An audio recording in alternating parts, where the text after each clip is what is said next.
Hola, buenos días. Estamos en su programa Pregúntele a su médico, que se transmite a través de Radio Mina La Expresión en el 95.3 de FM y a través de redes sociales en Minamérica. El día de hoy tenemos un programa bastante interesante. Vamos a hablar de esas bolitas que aparecen, pues, en todos, pero de manera más frecuente en los niños, detrás de las orejas, en el cuello, en muchas otras partes del cuerpo, pero generalmente estas son las que encienden las alarmas de los papás. Es frecuente tener a papás todas las semanas preguntando o solicitando consulta porque a su hijo se le inflamó una bolita detrás de la oreja, en el cuello.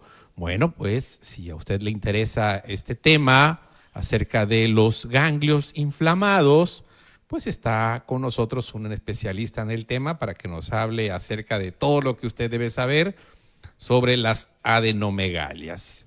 Es el doctor Luis Enrique Gómez García, infectólogo pediatra. Doctor, bienvenido. Gracias. Buenas noches. Un gusto, como siempre, estar aquí platicando y ayudando a desmentir mitos. Por supuesto, nuestro buen amigo y anfitrión del programa, el doctor Sergio Honor Fabiola Toledo. ¿Qué tal? Muy buenos días a todos los que nos siguen a través de Radio Mina de la Expresión en el 95.3 de FM. Le damos la bienvenida a nombre de la directora general del Núcleo Radio Mina, la licenciada María Luisa Bravo Ortiz. Y aquí en redes sociales en la noche estamos con nuestro productor, el doctor Fernando Castellón Leo. Por supuesto, en la parte emocional, nuestro buen amigo Marco Antonio León Hernández. Hola, ¿qué tal? Buenas noches, buenos días. Gusto en saludarlos. En la banca, nuestro buen amigo Alejandro Martínez Vivas, calentando la voz. Y desde casita, un saludote a Rosario Huerta Mijango, también parte de este equipo, en la parte emocional. Pues vamos a empezar. Luis, ¿qué son las adenomegalias o estos ganglios inflamados? ¿Y cuál es la función de estas bolitas en el organismo? Claro, bueno, es una pregunta muy importante, ¿no? Porque mucha gente lo asocia como algo súper malo o súper peligroso, y es importante mencionar que los ganglios son un nicho de células de defensa. Son como si fueran escuadrones de policía, perdón, mejor dicho, como como escuadrones o como un cuartel militar. Cuartel, exacto. Sí, porque el escuadrón es donde se entrenan, que sería el timo, y entonces después pasan al cuartel, que es donde están ahí esperando algún aviso, en este caso a la entrada de algún microorganismo, algún agente extraño, para que entonces se enciendan todas las alarmas y todos los policías o la Guardia Nacional se active y entonces salgan, ¿no?, a defender. O en el caso de que ya se contenga la infección localizada, se lleven a los presuntos culpables a ese sitio también y se haga, pues, una especie de juicio inmunológico contra ellos. Un poco esa sería la explicación sencilla de qué son los ganglios. ¿Para qué sirven? Pues para defendernos, y se inflaman generalmente en las infecciones, principalmente virales, también bacterianas o micobacterianas. Tenemos varias entidades que las inflaman. La mayor parte o la mayor de las ocasiones son inflamaciones transitorias y benignas. Ahorita vamos a hablar un poquito en relación a cuándo es algo benigno, infeccioso y qué va a pasar, y cuándo hay que preocuparnos, pero de entrada así es la definición, ¿no? Muy bien. Y en el aspecto emocional, cuando los padres descubren que un ganglio inflamado en el cuello en su hijo, es común que se sientan, en este caso, preocupados por esta situación. ¿Cómo pueden manejar esa ansiedad sin transmitirle esa ansiedad o ese miedo al niño? Pues yo creo que aquí lo hemos compartido, que estar preparados, estar informados, acercarse con el especialista para que tengan información realmente verídica. Eso hace que se empiece a crear una seguridad, y sobre de eso, pues los papás van a poderse sostener una parte emocionalmente, y eso el hijo lo percibe la parte de la tranquilidad cuando los padres saben manejar la parte de la situación. Y pues obviamente cuando no es así, pues también el hijo lo percibe, pero pues en este caso cuando los padres se preparan para ello. Ya nos comentaste, y igual yo se lo digo a mis pacientes, es un cuartel militar donde están nuestras células de defensa. Un batallón, ¿no? Es el cuartel militar, ¿no? obviamente la orden va a salir de ahí para que los batallones ataquen y a los culpables, como bien dice el doctor, o sea, los llevamos ahí para interrogarlos. Nuestro sistema inmunológico no se anda con juegos, pues, ¿no? Le va a sacar la información como sea a ese invasor. ¿Para qué? Para transmitir esa información y que la próxima vez sepamos cómo defendernos contra pues, ese agente, pues, ese maloso que llegó a tal estado. Porque, como decía yo al inicio, tenemos ganglios en varios lados, ¿no? Es como un país, nuestro cuerpo es como un país, ¿no? Es el país México y tenemos el estado cabeza, ¿no? Tenemos la ciudad ojo, la ciudad oído, la ciudad boca, la ciudad nariz, y cada estado tiene su cuartel militar, ¿no? Dependiendo de la parte que esté inflamada, es el ganglio que puede o no inflamarse. Y aquí me gustaría preguntarte, Luis, ¿cuáles son las causas más frecuentes que generen que un ganglio se inflame y cuándo pues, son parte de un proceso normal del cuerpo? Claro, eso es súper importante. Bueno, a ver, en el desarrollo habitual de un niño tenemos algo que se llama curva de Escamón, ¿no? Entonces, es habitual que a ciertas edades, sobre todo prepuberales y por ahí de la temprana infancia, o sea, como antes de entrar al preescolar, existan cierto crecimiento habitual, menor de 1 centímetro siempre. Ahorita vamos a hablar de las características, pero en general, en estas etapas, en el desarrollo habitual del sistema linfático, va a haber ciertos crecimientos de acuerdo a esta curva de Escamón. ¿De acuerdo? Entonces, ahí es habitual que niños muy pequeñitos, los famosos toddlers, tengan por ahí, les llaman, ¿no?, así caniquitas, se les siente una caniquita. Pero son muy, muy pequeñitas, y es parte de su desarrollo normal. Se están exponiendo a nuevos antígenos y por lo tanto se están activando de forma controlada y transitoria esos ganglios. Ahora, cuando una infección se instaura, que es la causa más habitual, y de estas las virales, los ganglios locales, es decir, si hay una infección viral en la garganta, los ganglios cercanos a la garganta se van a inflamar. Si el niño se corta o se hace una raspadura en el brazo, los ganglios locales del brazo, ¿no?, los braquiales, se van a inflamar. Causas infecciosas o por traumatismos, que son las más benignas y que son pues, las que quisiéramos que siempre fueran las causas por las que se inflaman los ganglios. Esto representa poco más de la mitad de las causas, afortunadamente. Después siguen otras causas, otro grupo de enfermedades que son las enfermedades reumatológicas. Qué sé yo, lupus, artritis reumatoide, enfermedades no tan habituales, por fortuna, que también inflaman ganglios y que cursan con otros síntomas que nos van a ayudar a diferenciar entre la infección. Además, estos ganglios se inflaman a distancia también, o sea, se inflaman de forma sistémica. No es nada más los del cuello, con el caso de las infecciones virales de la garganta, sino que además están tanto los del cuello como los de las ingles, como los de otros sitios. Entonces, ahí ya o sea, estamos hablando de una situación sistémica, ¿de acuerdo? Y finalmente, y son los menos, pues son las causas neoplásicas, es decir, el cáncer. Esos también tienen unas características bastante particulares, son más grandes, están fijos generalmente, o sea, están duros y fijos como si estuvieran pegados, digamos, al tejido profundo, y no duelen. No duelen, a diferencia de los inflamatorios de las otras enfermedades, que generalmente duelen y son móviles, son blanditos, incluso a veces están rojitos, sí, o sea, son molestos, ¿no? Versus el cáncer, que generalmente no duele. Como bien decía el doctor, recordemos que las etapas de preescolar, como mencionaba el doctor, es cuando hay un poquito mayor cantidad de crecimiento. Recordemos que el preescolar es el que inicia pues, los ciclos escolares. Y pues estos son ambientes adversos. Entonces, como decía el doctor, todos los días nos estamos enfrentando a virus, bacterias, parásitos y hongos.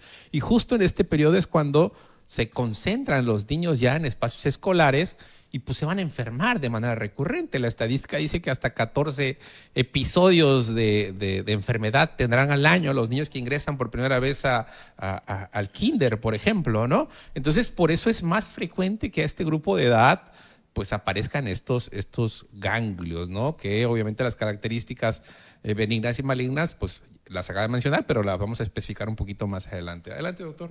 ¿Es normal que un ganglio permanezca inflamado por más de varios días después de una infección? De una infección, sí, pero, o sea, ahora sí que tanto es tanto, ¿no? O sea, si ya lleva, por ejemplo, la infección, no sé, más de 3 semanas, híjole, a lo mejor me queda duda de que fue infección. O sea, generalmente los ganglios sí permanecen tal vez un par de semanas inflamados, van a ir disminuyendo poco a poco y los ganglios infecciosos, en general, además, tienden a no incrementar más de 1 centímetro de diámetro. O sea, eso es algo que nosotros valoramos mucho en la consulta, el tamaño de los ganglios de forma clínica para aproximarnos a saber si es infeccioso o si hay que descartar alguna otra. Para información de los situación. padres, no todos los ganglios inflamados significan malignidad. No. Afortunadamente no. Sí, como acaba de decir, es el menor de los porcentajes. Pero aquí es muy importante, como dice el doctor, ¿no? El paciente llega porque dice que ese ganglio ya permaneció por mucho tiempo. Pero cuando hacemos el interrogatorio, resulta que, pues acabamos de decir que los preescolares se pueden enfermar hasta 14 veces al año, ¿no? Sí. Cuando vino la primera vez tenía gripa, ¿no? Y a X tiempo le volvió a dar gripa otra vez, ¿no? Y entonces dice, ese ganglio persiste ahí. Ojo, se reactivan y se pueden reactivar. Claro. A lo mejor ya estaba en involución, es decir, estaba regresando a su tamaño normal, vuelve a pescar un virus, pues obviamente se puede activar. No significa que el ganglio permanezca tanto tiempo muchas veces, sino que se reinfectó y en consecuencia obviamente está inflamado nuevamente, pero es diferente, ya son 2 episodios, no es uno. Es como la mayoría de los médicos decimos a los padres de familia, es que el ganglio está infartado. ¿Qué significa? No, bueno, eso es otra cosa totalmente diferente. Sí, un ganglio infartado es cuando ya se corta la circulación. Generalmente se da en contextos de infección por micobacterias. Que si, bueno, justo. Qué bueno que lo mencionó, doctor, porque justo es de las pocas infecciones que sí pueden producir ganglios inflamados de larga evolución, de 1 mes, 2 meses, en lo que se hace el diagnóstico. Esa es de las pocas infecciones que sí nos puede dar cronicidad en las adenopatías. Obviamente se acompaña de muchos otros síntomas, de fiebre, generalmente nocturna, con sudoración, pérdida de peso. Sí, esa es de las pocas etiologías que sí podemos tener como crónico y que puede dar infarto ganglionar en casos. Exacto. Similar al infarto cardíaco, ¿no? El infarto cardíaco significa que el flujo de sangre no llegó a alguna parte del corazón y se murió. Lo mismo pasa con este ganglio, ¿no? El flujo de sangre no llega de manera adecuada y en consecuencia pues se muere esta parte del ganglio. Prácticamente es eso, ¿no? Es difícil, ¿no? Un papá con un ganglio, empiezan a estudiarlo.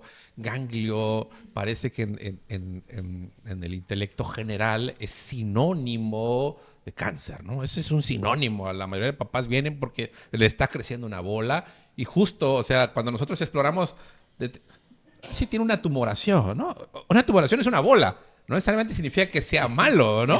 Es la descripción. Así se describe cuando palpas una masa, ¿no? Una tumoración de tal diámetro, tal característica, pero obviamente el papá pues siempre va a pensar lo peor. ¿Qué recomendaciones podemos dar a las familias para ayudar ante esta incertidumbre en lo que se realizan los exámenes de laboratorio? Bueno, ahí yo creo que lo recomendable siempre es la terapia de juego, puede ser. También la terapia ocupacional, esa es otra opción que se puede poner en práctica.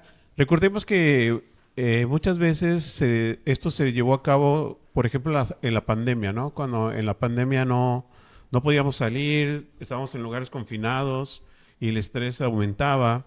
Entonces, el tener la parte de la terapia de juego, el estar compartiendo, el estar jugando juegos de mesa, el empezar de una otra manera, no estar con toda la seriedad que a veces el miedo produce en la parte de la enfermedad. Claro.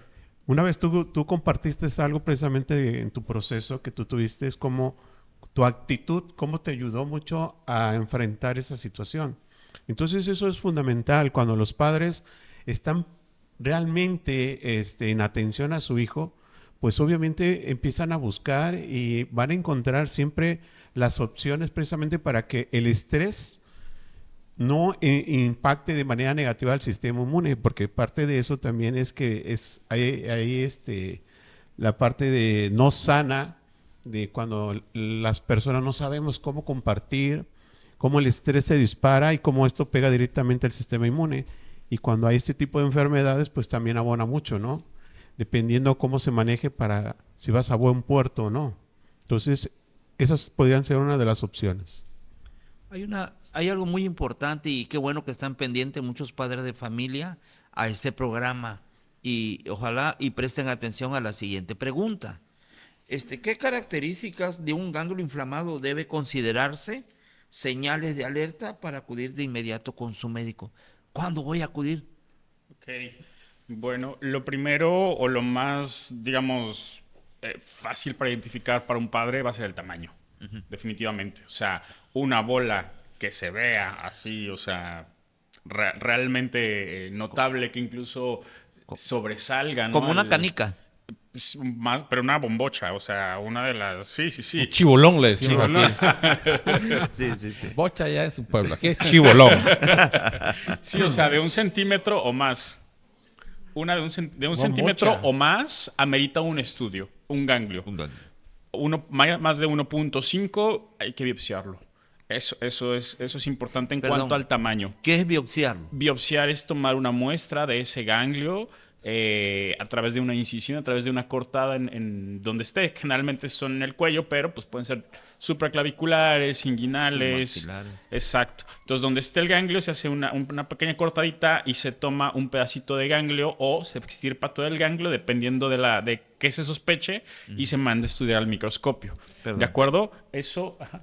Aquí me gustaría, perdón por la interrupción, mencionabas que biopsiar, pero me gustaría saber cuándo pido sangre y cuándo pido ultrasonido o de inicio me voy a biopsiar. No, solo en los que son mayores de 1.5 es biopsia más estudios complementarios. Y en mayores de 1 empezamos con los estudios complementarios, ¿no? Entonces, más de 1 centímetro se estudian. Sobre todo si están también adheridos a planos profundos, o sea, si están indurados, si no se pueden mover bien, si son irregulares, o sea, si no es un bordelicito, sino que esté ahí como empedrado, que esté irregular el borde.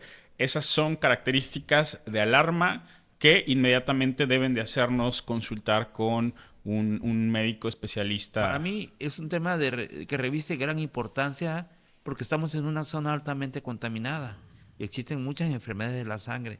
Sí me gustaría que repitiera nuevamente esos datos de alarma que puede hallarse en un ganglio, doctor. Tamaño, por favor. Claro que sí. Tamaño mayor a 1 centímetro, duro e irregular y no doloroso. Esas 4 en general. Vayan, por favor, con el médico que más confianza tengan para examinar a profundidad a su hijo.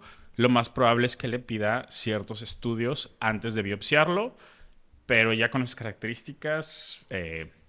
Quizás agregar un poquito a la parte de induración, que no se mueva, como había dicho previamente. Un ganglio que no se mueve está pegado a planos profundos, ¿no? Entonces, una bolita que no se mueva, ojo, más todo lo que acaba de mencionar el doctor, pues mayor 1 centímetro, que no se mueva, que no duela, ojo, ¿no? Ahora también, dentro del abordaje o de las preguntas que le va a hacer él o la médica, van a ser algo que se llaman síntomas B. O sea, el niño, además de todas estas características del ganglio, ha perdido peso, cuánto peso ha perdido, lo ve menos activo, lo ve cansado, lo ve que ya no juega tanto como antes, tiene fiebre por las noches, o sea, son otros elementos otros síntomas, mejor dicho, que acompañan a estos datos de alarma del ganglio que ya mencionamos. Y ahí sí, pues vamos a examinarlo con lupa, ¿no? Pues es algo ahí, foco rojo. Pues es difícil, o sea, es difícil al niño pues hacerle todo sin que se sienta angustiado, con miedo, pues hay que picarlo, ¿no? Hay que tomarle ultrasonido, ya escuchó, ya le comentamos que pues tiene una bolita pues que hay que estudiar porque puede ser normal, pero igual puede no serlo, o sea, cómo tratar esto como papá con el menor para disminuir pues ese miedo, esa ansiedad. Sí, aquí lo importante es saber gestionar pues la parte de las emociones. Y una de las mejores opciones que hay para gestionar las emociones precisamente es aceptar la emoción que hay. Evitar esa parte de que no llores, no tengas miedo. Entre más consciente sea el niño de lo que está sintiendo y lo pueda desahogar, esa es la parte más sana que va a ayudar para que él esté tranquilo, que muchas veces se hace lo contrario. Pero eso es más por una situación donde nos estamos reflejando. Pero aquí lo importante es que el papá pueda respetar la parte de las emociones que tiene el niño en el momento. Esa es la mejor manera de apoyarlo. Y a veces también el papá pues trae situaciones pendientes ahí y a veces más el que no lo sabe gestionar es el papá. Y ahí es donde muchas veces se replica en el niño, ¿no? Siempre el adulto va a ser el referente del niño todo el tiempo. Entonces, yo invito a los papás que en ese sentido, una mejor manera de gestionar las emociones es que nos demos el permiso de sentirlas, desahogarlas y sobre de eso, pues empezar a aceptar que pues todas las emociones existen y tienen una función. Muy bien. Vamos a la hora de Sonia, a la hora de los comentarios, los saludos. Saludos a nuestro gran amigo Héctor Lenin Santiago Jiménez, que nos está viendo en estos Saludos momentos. a Lenin. Héctor, Lázaro Hernández, que nos envía saludos desde el Valle de Luzpanapa. Y Maciel Casanova Ávila, mi sobrina, saludos. Hace una pregunta, ¿qué estudios son necesarios? Y esa es la pregunta que vamos a decir ahorita en estos momentos. ¿Qué en caso de necesario de realizar estudios complementarios, como análisis de sangre, ultrasonido de biopsia, o hay algo más? Ya se hizo esa pregunta, pero ¿cómo se llama ese estudio primero? La biopsia, ¿se puede realizar también con aguja o necesita ser quirúrgico, abordar? Depende de la sospecha. O sea, a ver, por ejemplo, en la parte infecciosa, los ganglios que habitualmente biopsiamos son aquellos en los que sospechamos infección por tuberculosis. ¿De acuerdo? Entonces, en esos casos, bueno, primero, estudios complementarios, ultrasonido. Siempre, para caracterizar primero el tamaño con precisión, porque una cosa es lo que yo puedo medir con mis dedos, ahí al tanteo, a lo mejor con una cinta métrica, pero lo mejor siempre va a ser lo más cercano a la precisión, que es el ultrasonido, ¿no? O una tomografía en caso de que sean múltiples, ¿no? Y hacer mediciones, pues, exactas.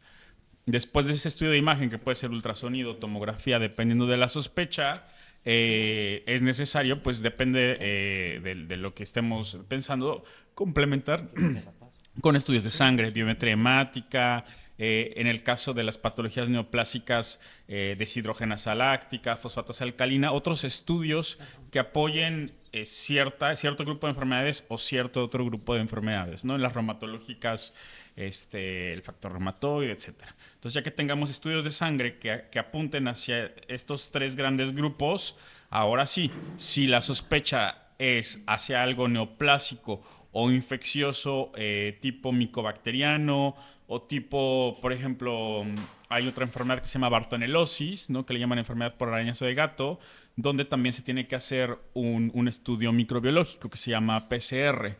Es identificar el genoma de la bacteria en el ganglio, Entonces se toma el ganglio, el ganglio completo, ¿de acuerdo? Y se manda a estudiar. Lo mismo en las micobacterias. Buscamos el microorganismo en el ganglio, pero tiene que ser el ganglio completo para hacer diferentes cortes, tinciones y cultivo aparte.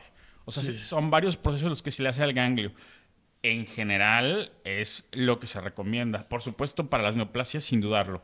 Ganglio completo para estudiar en qué área, si es que existe el cáncer, ya sea leucemia o linfoma, en qué área está del ganglio es la afección, porque así se clasifica también el tipo de neoplasia. Entonces, siempre va a dar más información, quitar el ganglio completo y hacer los procedimientos de acuerdo a la sospecha. Ok. Dentro de este proceso infeccioso y sobre todo hablando del adolescente, tanto en hombre como mujer, el linfogranuloma venéreo. El linfogranuloma, que es una afección que la característica de estas bacterias, la clamidia, sobre todo que está asociada con esto, micoplasma, que son microorganismos que no se aíslan tan fácilmente en un cultivo convencional. Esto tiene que ser en cultivos específicos, en células vivas para poder ver el micoplasma. No siempre se puede aislar el germen, pero se piensa en ello, por ejemplo, si ha tenido actividades sexuales, ya empezó su actividad sexual sin protección. La clamidia y el micoplasma lo podemos adquirir con una actividad sexual y esta ir repercutiendo poco a poco y generar un linfogranuloma venéreo posteriormente. Esto se va a caracterizar con racimos de ganglios que se van a abrir y van a secretar tarde o temprano. O sea, abren la piel y empiezan a secretar, ¿verdad? Y esto obviamente pues, causa temor, causa mucho dolor, malestar, ¿no? Importante. Por la intervención. Claro.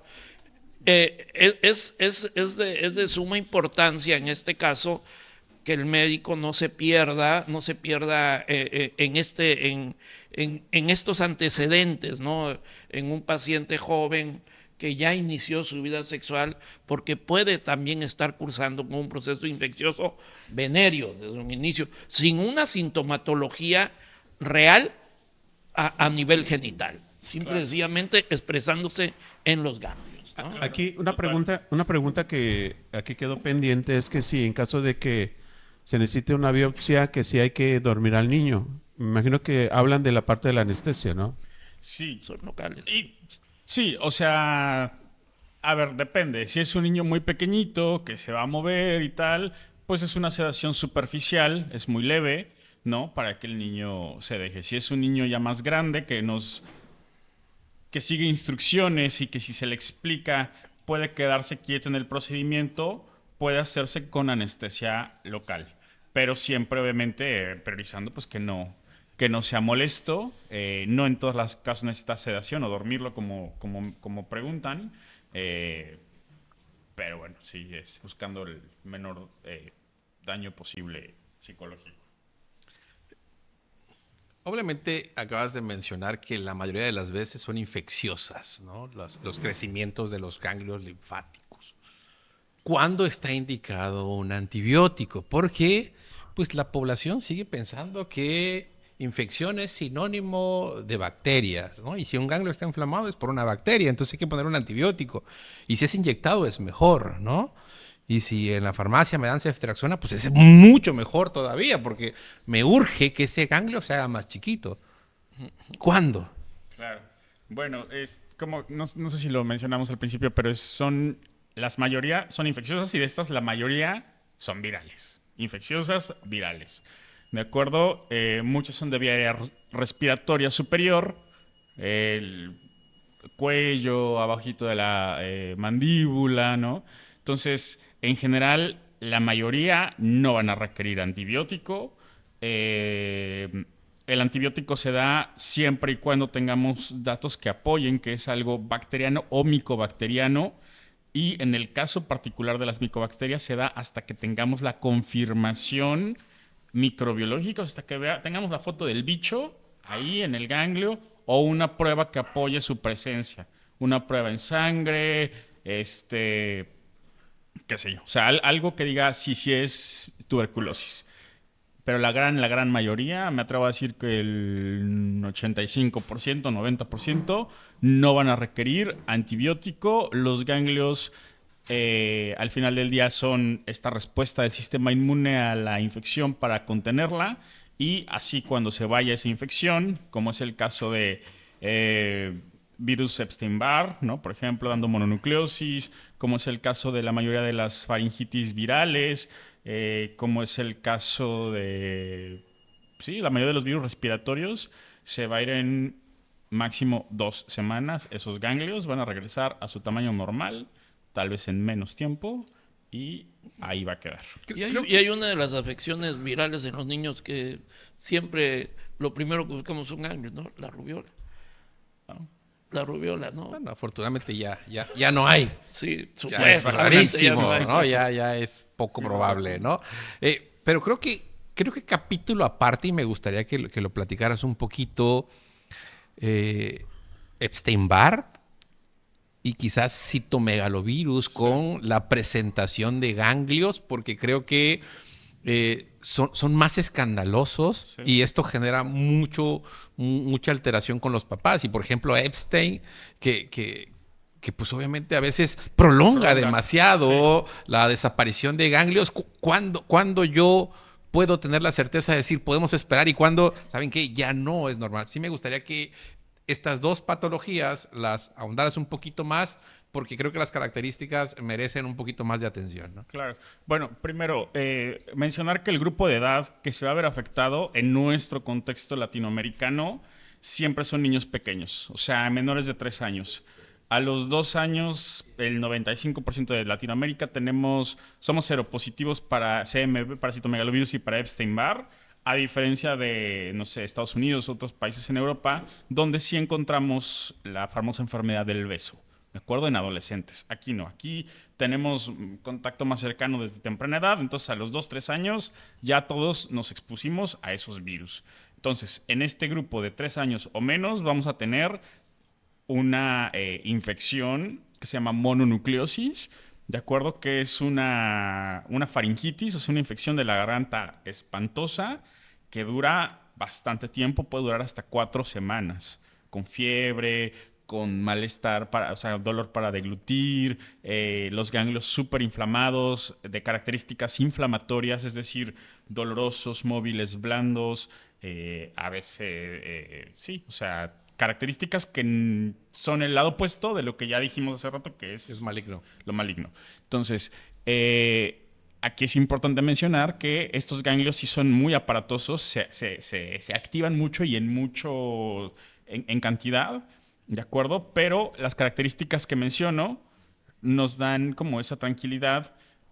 Obviamente, para más certeza, lo ideal es hacer una prueba molecular, una PCR, que nos permite identificar el agente etiológico que estamos sospechando, para entonces tener la tranquilidad de que ahí quedó, pues. O sea, que es esperado que dure tanto tiempo.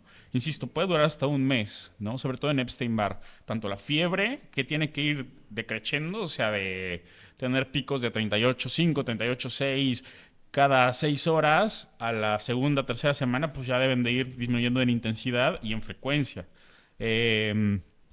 Pero sí son dos patologías que se salen de lo habitual en cuanto a las infecciones virales producidas por otros virus respiratorios, como metanemovirus para influenza. Influenza, sincicial. Exactamente, sí, totalmente de acuerdo. Sí, son de llamar mucho la atención, porque sí son muy escandalosos, y como son muchas bolas al mismo tiempo, pues obviamente papá está lo más estresado, porque eso es cáncer para él, ¿no? Sí. Y es muy complicado, y tienes que, pues, hacer circo, maroma y teatro para mantener tranquilo a ese papá, y pues realizar las pruebas pertinentes cuando se pueden realizar, ¿no? Porque pues también no son pruebas tan fáciles de solicitar, y tardan un ratito en que te entreguen los resultados, y eso pues genera mayor grado de ansiedad, Sí, ¿no? pero yo creo que eso sucede cuando la verdad se hace una buena comunicación entre el médico y el papá. porque al menos en mi experiencia yo viví una situación con un hijo de 9 meses y que, por ejemplo, empezó a tener problemas de ganglios, por ejemplo, el jueves, miércoles, jueves, y ya para lo que era el viernes y el sábado estaban súper inflamados. Y por más que hacemos contacto con el médico, él minimizaba la situación. Entonces la confianza que se le tenía en ese momento al médico, pues hizo que también nosotros nos confiáramos en ese sentido.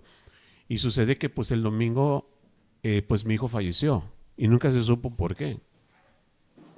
Entonces yo creo que aquí sí va mucho en la parte de la sensibilidad, en la parte de la profesión, precisamente para eso. Y a veces, yo creo que sí, a veces entiendo la parte médica, que un papá que está desesperado, un papá que toca su miedo, pues sí va a estar hablando a cada rato, a cada determinado tiempo, y si en la madrugada hay la necesidad de hablar, pues lo va a hacer. Y a veces la parte médica se vuelve tan insensible en esa situación, o ha vivido situaciones donde nada más ha sido una alerta que no ha tenido, no ha crecido. Pero yo creo que la comunicación en ese sentido entre la parte médica y la parte familiar es súper importante para que esto se lleve en buen término. Sí, de ambos lados. O sea, por ejemplo, en mi caso, yo cuando noto esto es, ok, ¿qué necesita de mí? O sea, lo médico y lo que yo le puedo ofrecer, digamos, en el kit inicial de la consulta ya se lo di. ¿Qué más necesita escuchar de mí? O sea, ¿con qué palabras necesita? ¿O cómo nos comunicamos? O sea, ya, dejémonos, yo voy a dejar mi bata aquí al lado. ¿Qué necesita de mí como persona? ¿Qué necesita escuchar? Eso es muy importante, Luis. Sí, y es que, fíjate, creo que ambas partes, es importante que quede muy claro que las urgencias reales médicas son escasas. Sí. ¿No? Es una realidad. Sí, sí. Sobre todo en pediatría. Las urgencias reales son mínimas. Y una urgencia real, siempre le digo al papá, usted no me va a hablar a mí. Yo se lo apuesto que ante una urgencia real se cayó mi hijo del segundo piso, ¿no? Mi hijo está convulsionando. No me va a marcar para decirme, fíjese que mi hijo está muy convulsionando, ¿me lo puede ver en una consulta? Total. La realidad es que las urgencias reales son muy pocas, ¿no? Sí.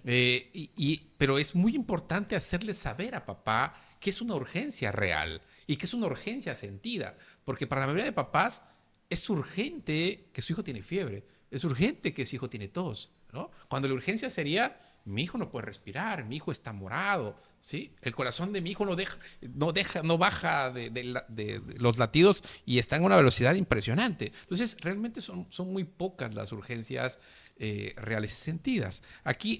Reales, perdón. Aquí la circunstancia justo es que se tocan fibras sensibles de los papás, ¿no? El ganglio, por ejemplo, ¿no? O sea, realmente una persona que viene a vernos por un ganglio linfático, no me dejarás mentir, es un ganglio no de ahorita. Sí. Viene porque ya tiene 3 meses el ganglio y entonces ya se espantó. Claro. Y entonces se vuelve una urgencia para el papá. Pero pasaron 3 meses, ¿no? Sí. O sea, es un poquito complicada aquí ambas partes porque pues hay un cierto protocolo de estudio, como lo acabas de mencionar, ¿no? Obviamente lo ideal es que sea lo más rápido posible, pero no puedo saltar, a lo mejor es un ganglio que tiene características normales a la palpación, no hay síntomas B, es decir, es un ganglio que no se acompaña de ningún síntoma, entonces me da chance de mandarle a hacer un ultrasonido para que me dé las características adecuadas, estudios de laboratorio, valorar algunas virosis que pueden salir en algunos estudios para poder llegar a una conclusión, ¿no? Pero a veces, desafortunadamente, el tiempo juega en contra en ganglios, pero la gran mayoría de papás, desafortunadamente, vienen a vernos muy tarde, ¿no? También, claro, sí, total. Es valorar todos los elementos, ¿no?, que pueden componer esta situación tensa, ¿no? Y también cuando toca ceder del otro lado es como, ok, sí, yo también... ¿Qué grado de responsabilidad tengo como papá, no? Sí. Sí, entonces... yo entiendo esa parte, pero lo que yo viví, lo que a mí me tocó vivir fue que hubo cierta confianza, ¿sí? Y no se supo cómo manejar. Porque ya después de esa situación, pues se tuvo la oportunidad de platicar con el médico Y incluso ya en la parte final, el mismo médico se presentó y él mismo reconoció que eso pues se le había salido de las manos. Entonces ya fue cuando nos recomendó que teníamos que trasladar a nuestro hijo a Ciudad de México. Y el niño murió en el avión. Entonces, y él iba ahí. Entonces, yo sí creo esa parte de lo que comenta el doctor Castañón, que sí tiene algo que ver, pero muchas veces la parte médica de este lado lo ve así porque es el pan de cada día, que puede identificar que es una urgencia y no. Pero el padre de familia no tiene ese feeling. O sea, y aparte estás hablando de tu hijo, donde se van a poner alerta todo. Entonces yo creo que aquí, por eso yo compartía que la parte de la comunicación, eso es sumamente importante, el educar precisamente al paciente. El médico tiene que tomarse ese tiempo de educar al paciente precisamente para que se pueda identificar esos puntos. Claro. Porque eso, cuando ya pasó una tragedia, ya se empiezan a ver ciertas cosas y a veces no es tan cómodo aceptar cada parte. Obviamente, pues esto es una responsabilidad en conjunto. ¿Estamos de acuerdo? Sí, fíjate que todavía, desafortunadamente, seguimos teniendo un alto número de médicos, por ejemplo, sin expediente, ¿no? O sea, ven una consulta y ni siquiera te acuerdas de él en la siguiente consulta. O sea, a estas alturas del partido, pues ya tenemos que tener expedientes, ya tenemos que tener antecedentes, ¿no? Una receta, hay recetólogos que tienen la pluma más rápida del oeste, pues, ¿no? Taca, vámonos, la receta y se acabó. O sea, no nos damos el tiempo de escuchar, no nos damos el tiempo de educar, como bien dice Marcos, que esa es la clave, educar, ¿sí? Yo le he platicado infinidad de veces, o sea, la pluma es muy rápida. Explicarle al papá por qué no le voy a dar antibiótico me cuesta muchísimo trabajo, muchísimo tiempo. ¿Qué prefiere la mayoría? Es la pluma, ahí está el antibiótico. No, señor, no le va a pasar nada. No, claro que sí le va a pasar, pero ese es el pensamiento, es rapidez, y rapidez es más recursos, porque puedo dar el doble o el triple de pacientes. Desafortunadamente, pues hay de todo en esta vía del Señor, como en todas las profesiones. En relación a lo que acaban de mencionar, a la preocupación de los padres y las urgencias médicas, en el área de pediatría, nos dice Mari Reyes, mi hijo siempre ha tenido un ganglio un poquito más inflamado que el otro. Los pediatras solo me han dicho que cuide, que no crezca, y es todo. ¿Qué le recomendamos a esta señora? Dice, ¿qué le recomendamos hacer? O sea, volvemos al tema. Es difícil, exacto. O sea, sí. Este programa no sustituye una consulta médica. Así es. Eso es importante mencionarlo.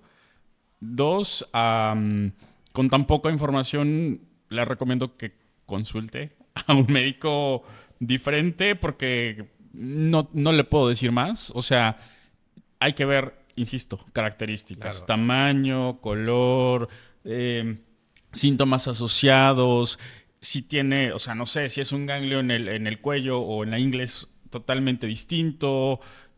O sea, es valorar. Es una consulta de mínimo 1 hora, que es lo que creo que la mayoría de nosotros hacemos. O sea, no damos consultas de 20 minutos o de 10 minutos como en el IMSS. ¿Por qué? Porque necesitas toda esa información y mucho más. Y rascarle a veces cosas que la gente ya hasta olvidó. Si es cierto, le dio fiebre cuando empezó. Si es cierto, estaba más rojo. Si es cierto, tenía varios. Si es cierto, salía secreción. O sea, Claro, aquí la parte importante es justo lo que acaba de decir el doctor. Si está dentro de esas red flags, dentro de esas banderas rojas que el doctor dijo, es un ganglio mayor a 1 centímetro, es un ganglio que no se mueve de un lado hacia otro, es un ganglio que su consistencia se siente diferente, rara, no redondito, bonito, pues definitivamente no tengo que esperar a que siga creciendo o no. Digo, si es un ganglio pequeñito, chiquitito, ya lo han valorado, le han hecho estudios y ahí sigue, pero pues no se modifica en lo absoluto, digo, no puede ser normal, ¿no? Digo, es complicado poder analizar si es normal o es anormal, pero las banderas rojas ya se mencionaron y si está dentro de esas banderas rojas, pues es importante hacer una valoración sí o sí. ¿Dónde podemos localizar al médico pediatra infectólogo? nos hacen esa pregunta. Pues en Minamérica, Belisario Domínguez, Esquina con Javier Mina, esquina Javier Mina. Colonia Ahí Santa Clara. Nuestro ingeniero en sistema va a poner ahorita la dirección y el teléfono. Ya Alejandro le Está contestó en la también página. ahí. Perfecto. Nos dice Lucero Román, saludos, excelentes doctores, todos muy profesionales. Gracias, señora Lucero. ¿Cómo prevenir infecciones? Pues para evitar los ganglios. Si me preocupan los ganglios, ¿hay manera de prevenir infecciones que causen inflamación de ganglios? Sí hay manera. Principalmente las vacunas, ¿no? Sería como una de las más eficaces que tenemos al alcance. No todas, pero sí muchas. La BCG para la tuberculosis, las de los virus respiratorios, o algunas bacterias como neumococo. Eso sería algo importante. Básicamente, o sea... Me gustaría añadir buen control prenatal, nacer por parto, Bueno, lactancia materna exclusiva, Sí. mínimo 2 años, claro. Sí, todo O- lo que active el sistema inmune. vacunas, alimentación adecuada, una alimentación complementaria adecuada, con muy variada, ¿sí? Alimentos alergénicos tempranos, Claro. ¿sí? Todo esto pues conlleva evitar ultraprocesados, evitar chatarra, hacer actividad física, digamos, tienen a complementar todas Estás estas. hablando de, Un estilo de de la vida. mayoría de las cosas que no se hacen. Un estilo de vida saludable. Sí. Sí. Pero justo como dice el licenciado, o sea, si el papá no lo hace, ¿cómo lo va a instaurar en el hijo? ¿Cómo lo va Es complicado esa parte, o sea, esto sería lo ideal, lo que está diciendo Castañón, pero en la realidad los malos hábitos pues están en todos lados. se contagia? Entonces yo creo que esta parte del prepararse para tener un bebé pues es muy importante y darle la seriedad que se tiene el estar al pendiente del desarrollo en todos los aspectos mentales, emocionales, biológicos. Es necesario que nos volvamos un experto. A veces sabemos más del carro, de la televisión, de la computadora, que el desarrollo de nuestros propios hijos. Entonces sí es necesario que empecemos a cambiar esa parte de que como muy a la ligera, ¿no? El que voy a ser papá. Entonces yo creo que esto representa una gran responsabilidad en todos los sentidos, mucha preparación es necesario. Sí, justo es eso, pues. O sea, lo vemos en la consulta diaria con mi hijo no come nada, mi hijo no quiere comer ningún alimento. Y le preguntas, o sea, si usted va al súper de la plancha enorme que hay ahí de frutas y verduras, ¿cuántas ha comido? 4, 5, porque solo eso le ha ofrecido. O sea, esto es... tiene que ser variable, muy variable, muchos productos, muchos colores, todos los días, pero eso es desde que es bebé. No a la hora que ya le detectamos la obesidad, no a la hora de que ya empieza con problemas de colesterol y triglicéridos el menor, o que ya tiene acantosis, es decir, ya tiene la mancha negra en el cuello porque pues está pasando con los azúcares. Sí, En ese momento queremos hacerlo, pero... ¿Y cuántas mamás dejan de dar a la parte de la lactancia porque pues les duele o por otras situaciones y se ignora todo lo que le están quitando a su hijo? O sea, por eso la parte de la conciencia, la parte de la preparación es sumamente importante. Sí, como la pregunta que siempre hace Alejandro, ¿no? ¿Desde dónde te quieres embarazar? Totalmente. Y es una pregunta profunda. Sí. Adelante. Muy bien, vamos, doctor. ¿Cuáles son los errores más comunes que cometen los padres al detectar un ganglio inflamado y qué recomendaciones le daría para evitarlos?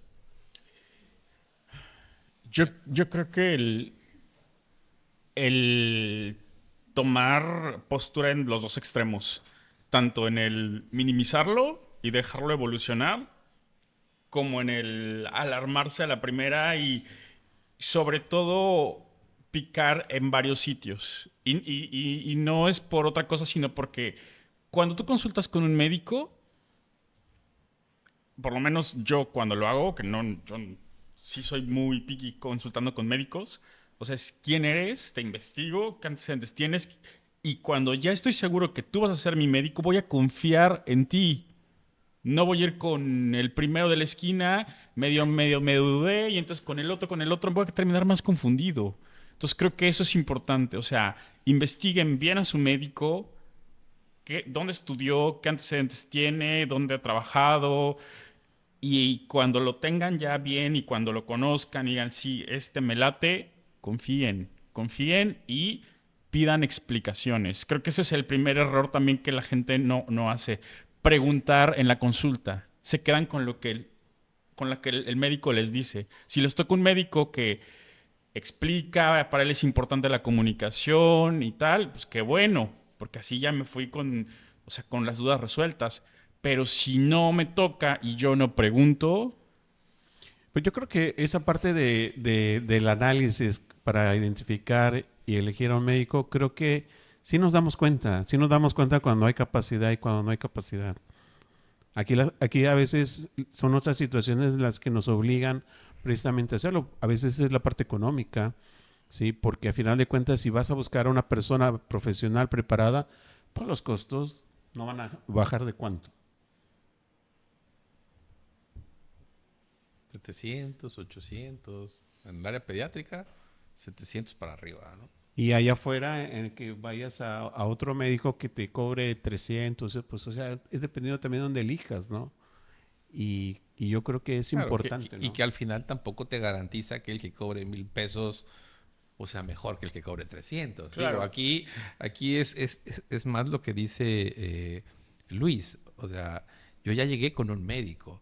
El problema es estarme cambiando constantemente. O sea, si el médico me mandó el plan A y no funcionó, pues viene el plan B, viene el C. Pero si me voy del médico con otro, a lo mejor me va a volver a repetir el plan A con otro nombre, ¿no? Sí. O a todo lo contrario, como quiero impresionar porque ya viene, entonces le doy de más. Es que es complicado porque ya hay muchas situaciones establecidas. Por ejemplo, ahorita que estás hablando de los antibióticos, hay papás que confían en los antibióticos. Entonces viene con un médico que no los da.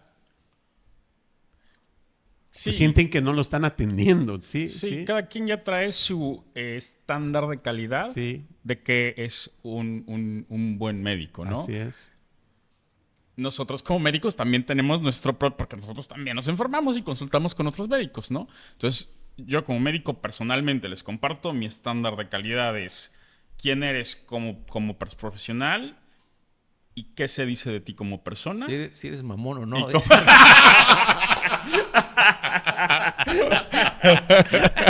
Y como dice él, mamón no, mamoncísimo, ¿no? Entonces... Perdón, pero para sus oídos castos, queridos. Es real. Radio escucha. Ya lo edita que lo edita el ingeniero. Pero al final del día, lo que venimos a... a ver, si es buen médico y me resuelve, ¿no? Anóteme. Claro. Anóteme.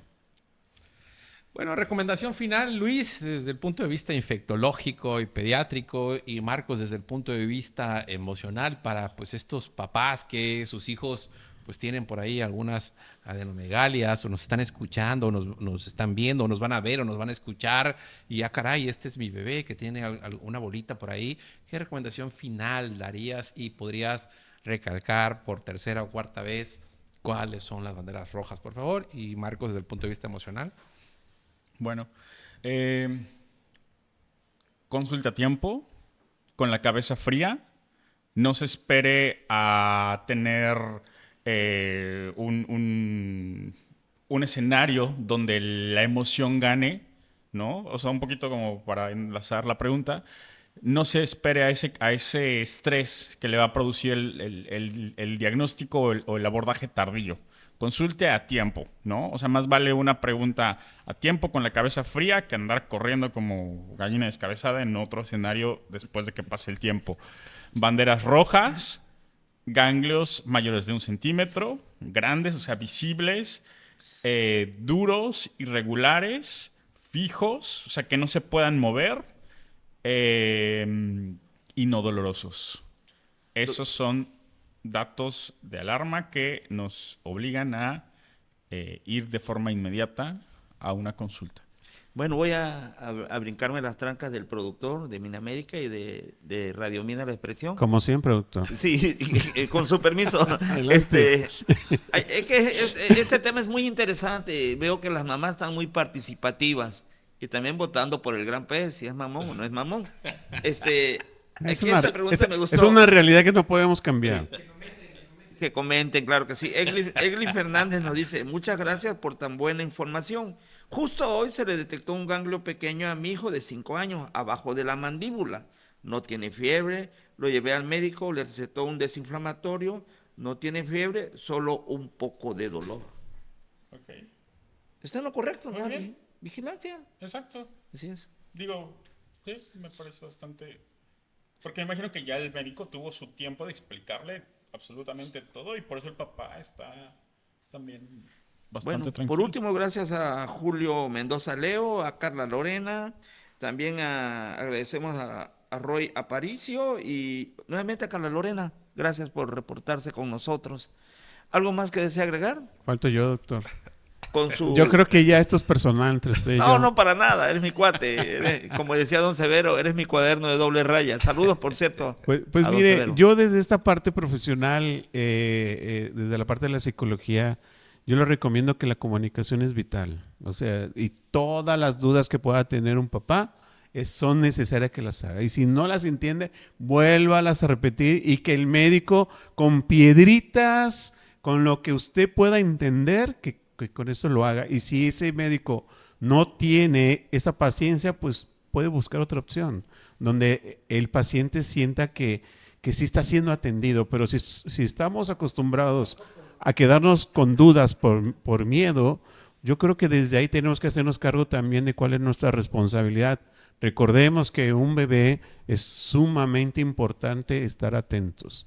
Esa es la recomendación. Sí, de verdad que eso, cuando me tocaba, con los muchachos están en formación, justo eso era una plática muy, muy relevante. Hablen, pero verifiquen que el paciente les está comprendiendo. Sí. Porque aquí la pregunta es, no es me entendió, es me expliqué.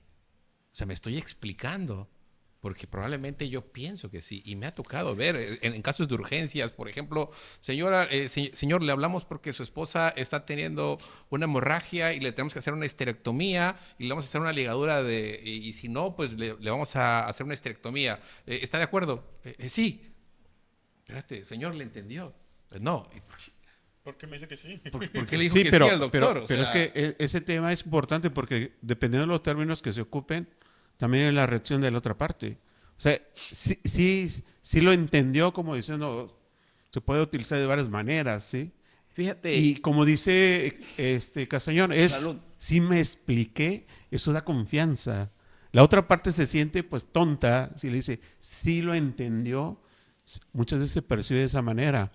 Entonces, la parte sana sería, sí me expliqué, ahí es donde se abre la parte de la comunicación. Sí, o sea, de acuerdo, pero también independientemente de nuestra profesión, es nuestro derecho como pacientes Claro. el decir, no, la neta no tengo por qué entenderte, no soy médico, ¿puedes repetirlo con un lenguaje que yo entienda?